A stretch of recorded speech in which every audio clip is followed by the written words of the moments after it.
기차의 리듬에 맞춰 흔들리는 창문에 머리를 기댄 채 건물들이 푸르름으로 변하는 풍경만 바라보고 있다. 오늘은 낯선 시골 마을로 이사하는 날. 나는 35세 직장인이다. 연구저는 제약회사 개발연구부에서 근무하고 있습니다. 우리 부서가 시골지사로 이전하게 되어 전원이 이동하게 되었어요. 그래서 도시에서 나고 자랐기 때문에 시골로 이사하는 건 이번이 처음이에요. 시골에 살아서 즐겁지도 않고 불편할 수도 있다는 생각에 짓눌려 도시 생활의 편리함에 너무 익숙해져서 이런 마음도 몇 달이 지나서야 이 마을에 도착했다. 드디어 통근에 익숙해지고 있다. 새 연구실로 가보니 역시 주변에 아무것도 없는 시골 마을인데 이곳의 거대한 연구실이 우리 시 본부의 작은 연구실보다 더 편리합니다. 정물은 불편합니다. 근처에 간단한 간식을 먹을 편의점이 없고 부족하면 가장 가까운 슈퍼마켓까지 차로 30분 거리에 있습니다. 확실히 이런 생활 방식이 조금 지쳤어요. 요즘 이런 피로는 육체적인 것뿐만 아니라 정신적으로도 그래요. 그 이유는 단지 이 시골 마을이 아니라 다른 이유 때문이에요. 우리 부서장 바뀌었어요. 타이슨. 안녕 존. 오늘 또 늦는군요. 어쩔 수 없군요. 접게 고객들과 묶여 있어서 내일까지 본사에 제출해야 하는 보고서가 있습니다. 제대로 됐는데 그 보고서의 검토가 필요합니다. 바로 보내기 전에 그냥 놔두세요. 고객을 즐겁게 하는 것이 더 중요합니다. 즐겁게 하세요. 최근에 현지인들과 다 호핑을 했어요. 뭐 말했습니까? 당신이 제 말을 거스르면 이 마을에서 무슨 일이 일어날지 모르시나요? 예상사의 감독이 있기 때문에 쇠퇴한 타이슨은 본부로 돌아온 이후 상당히 포악해졌습니다.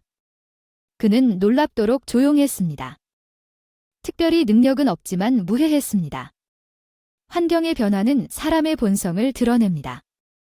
불합리한 꾸짖음, 말도 안 되는 지시를 하지만 우리 모두 동료 후배들 심지어 선배들에게도 선택의 여지가 없었습니다. 오늘도 묵묵히 따르기 위해 한숨 쉬다 크고 한적한 길을 걷다가 작은 개인 가게에 들러 집으로 향했다. 양쪽에는 들판이 있고 바람이 불 때마다 흙냄새가 난다.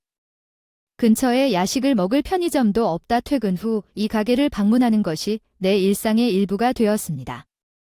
안녕하세요. 어서 오세요. 약간 나이가 많은 아주머니가 오늘도 일하면서 열심히 웃으며 인사해주네요. 정말 수고하셨죠? 그녀가 나에게 가방을 건네며 말하면서 나는 항상 마시기 전에 그녀에게 감사 인사를 해주세요. 곧 다시 와주세요. 시카가 윙윙거리고 태양을 통해 바스락거리는 바람이 일은 맥주가 하늘을 어둡게 하기 시작한 이후로 더 기울어졌습니다. 집까지 도보로 30분 정도 걸리기 때문에 맥주 한 잔을 마셨습니다.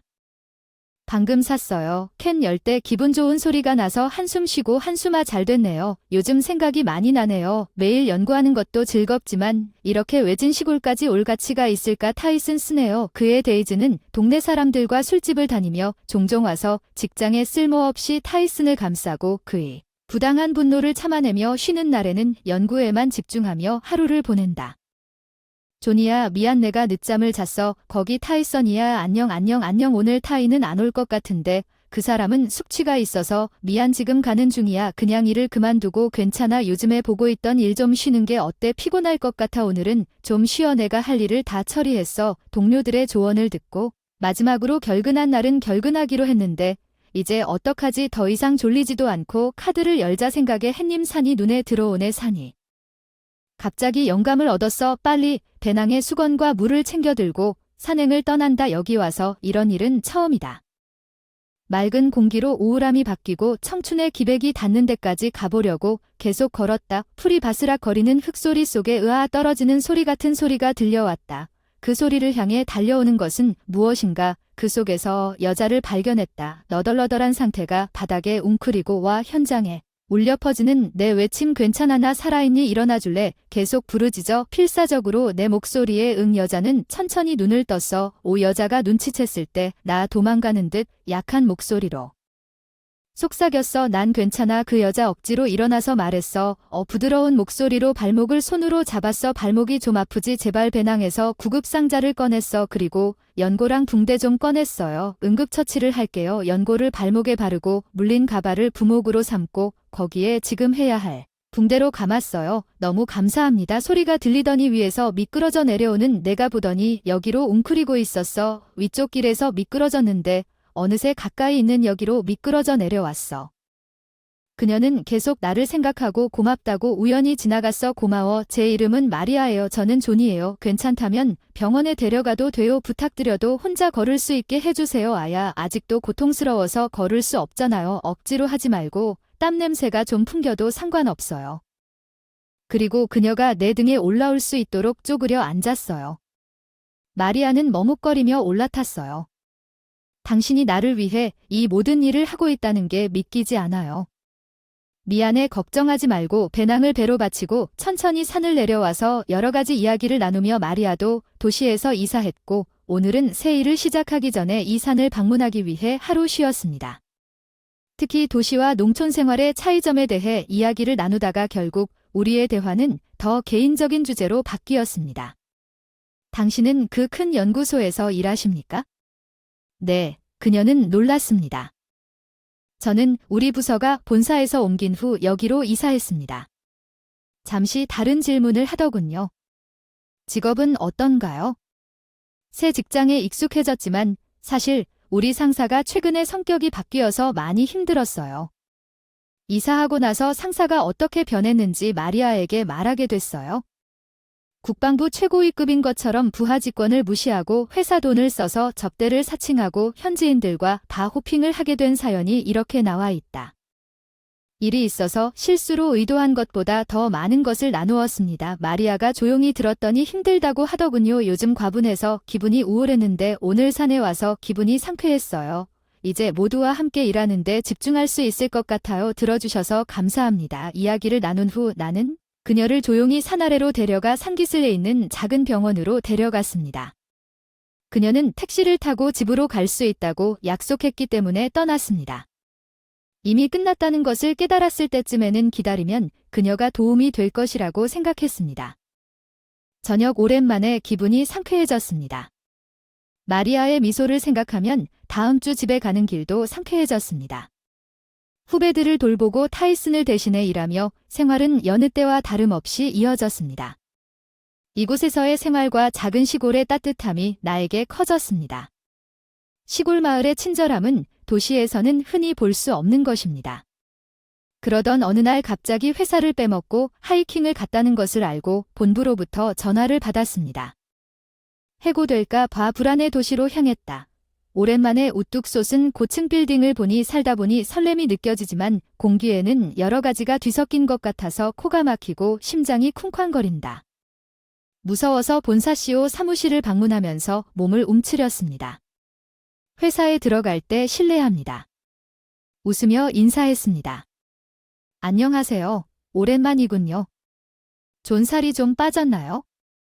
평소처럼 CEO가 저를 혼란스럽게 하는 걸 보고 제가 예상했던 대로였습니다. 해고되어서 예상치 못한 기분이 들었고 대표님이 한동안 잡담을 나누셨는데 그와 함께 주요 주제는 결국 무슨 회의인지 떠오르지 않는 것 같았는데 문을 두드리는 소리가 들렸습니다. CEO가 대답하고 문이 힘차게 열리자 깜짝 놀랐다. 들어온 여자는 산에서 발을 다친 마리아였다. 잠깐만, 그때 그 사람 아니냐? 왜 여기 있는 건지 놀란 나는 그녀를 쳐다보았다. 그녀는 얼굴을 붉혔고 실은 지난번에 마리아에게 여기로 오라고 말했던 CEO가 미안하다고 말했고 나는 어리둥절한 표정으로 거기 서 있었습니다. 마리아는 시처럼 목을 가다듬고 그날 나를 도와줘서 고맙다고 말하기 시작했습니다. 덕분에 완쾌되었습니다. 소개가 늦어서 죄송합니다만 저는 마리아 CEO 딸 CEO 딸입니다. 왜 그 마을에 계셨는데 제가 말한 것이 사실인지 확인하는 말을 듣지 못하셨군요. 맞다. 대화에 빠졌네요. 팔로우 타이스는 더 이상 안 돼요. 정보 공유가 전혀 없어요. 정말 참지 못해. 실례합니다. 방해하고 마리아가 나에게 미소를 지었습니다. 사실 그 마을의 개발 연구부서에 합류하기로 되어 있었는데 발을 다쳐 집으로 돌아가야 했습니다. 회복을 위해 나는 타이슨에게 당신을 포함한 모든 사람에게 이 사실을 전달하라고 말했지만 아무도 알리지 않은 것 같습니다. 제스나는 그것에 대해 아무것도 듣지 못했습니다. 당신에게서 부서의 상황을 듣고 바로 CEO에게 개혁의 필요성을 제기했습니다. 그것이 제가 원했던 것입니다. CE가 덧붙인 말은 그런데 왜 나는 일에 대한 태도가 훌륭하기 때문에 나를 데리고 나르면서 나눈 내용이 정말 반영되었습니다. CEO가 고개를 끄덕였다는 어머니의 말씀이 반영되었습니다. 마어의 말은 당신이 말한 것처럼 유너티를 소중히 여깁니다. 아내의 철학 25년 전 병으로 세상을 떠났습니다. 그때 이후로 처음으로 마음이 찢어지는 듯한 느낌을 받았습니다. 회복을 위해 일에 몰두해왔습니다. 딸과 나는 약으로 인해 많은 생명을 구했고, 그래서 우리 회사의 기초는 아내의 말을 바탕으로 세워졌습니다. 소중한 단위 우리 약을 기다리는 사람들은 낯선 사람들이 아닙니다. 그들은 우리와 같은 운명을 가지고 있습니다. 이것이 저를 이렇게 만든 것 같습니다. 당신이 머리를 맡아주셨으면 합니다. 개발연구부 이 말을 듣고 벼락 맞은 듯한 충격을 받았습니다. 영광이지만 왜 그렇게 도망쳐 같은 질문을 반복하다가 당황스럽게 입을 다물었습니다. 개발연구부는 우리 회사의 심장입니다. 제가 원하는 사람들의 도움을 당연하게 여기고 비전을 공유하여 이끌어가는 CEO. 따뜻한 미소 부드러운 표정 처음 보는 기분 내 안에 솟아오르는 에너지를 느껴 그저 고개를 숙일 뿐이야. 도와줄게 나도 같이 일하자 나중에 보자. 정식 절차는 다른 날 처리하자. 대표님의 말에 고맙다며 퇴실하려던 참의 목청이 가다듬어 아버지로서 감사하다는 말을 들었습니다.